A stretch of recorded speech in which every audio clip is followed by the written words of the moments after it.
That's what it was. So tell me, so when you first came in, you said you started right off the rip, like we go shake some stuff up. Oh, yeah.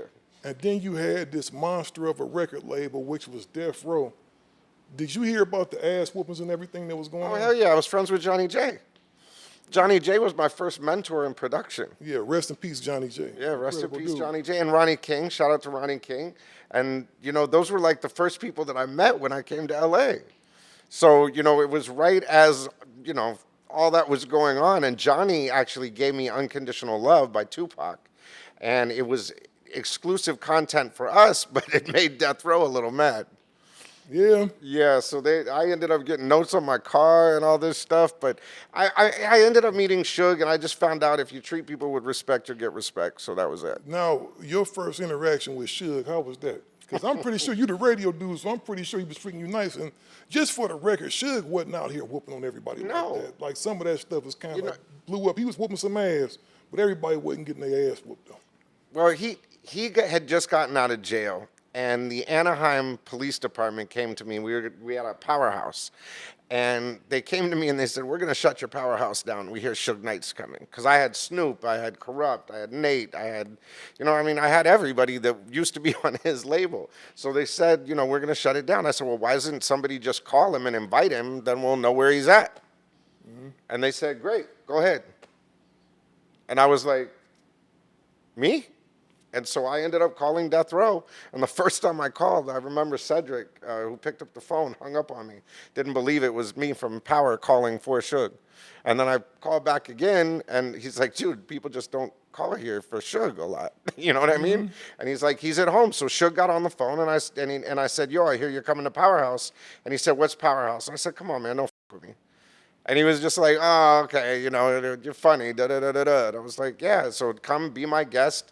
Come to my suite and all this kind of stuff. He's like, wow, no one's ever really invited me to something. That's what it is. Sometimes that's all it takes. Because I'm going to tell you something.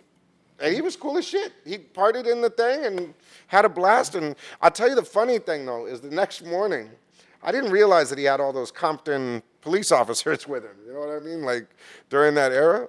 So the next morning, Sunday morning, was a knock at my door, and I walked downstairs, I opened the door, and there's a basket there with a bottle of champagne and all this kind of shit, and it said, with compliments, Suge Knight.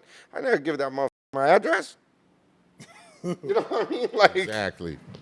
But he obviously, see, with Suge, you never know, it could be twofold. Yeah. He was just showing you he appreciated you, but in the same token, he'd let you know, I could find your ass if need be, so you better keep this nice guy stuff going on. But he always was, you know what, he never gave me an excuse. I was always honest with him. You know what I mean? If there was a record he wanted played, he'd say, come up. You know, one time I remember he wanted to come up and play the Crooked Eye single. And I said, well, if I tell the mixers that you're coming, they're not going to show up. So we surprised the mixers. And when he walked in, they all hit the back wall.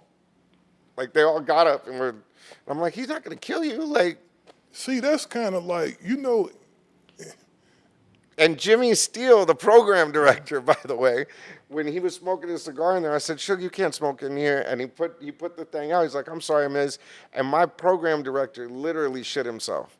Like, I mean, he was just like, dude, what are you into? How are you asking Suge to put a cigar out? But you know, that's the thing, though, man. And this is what I'm going to say about that.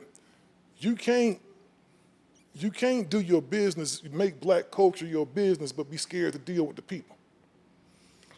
Well, that's because, you know, the image that, you know, that was put off by past, you know, past situations or, you know, what you hear word of mouth, that scares some motherfuckers, you know. You hear a motherfucker and hung a nigga off a balcony, or you hear a motherfucker and had motherfuckers ass is whooped in a private room in the red room, or niggas hear stories.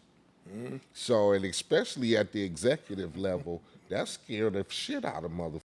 When niggas got to the point to where they start walking in labels and offices with baseball bats and ready to beat motherfuckers ass over records and songs played, that changed a lot of era for motherfuckers.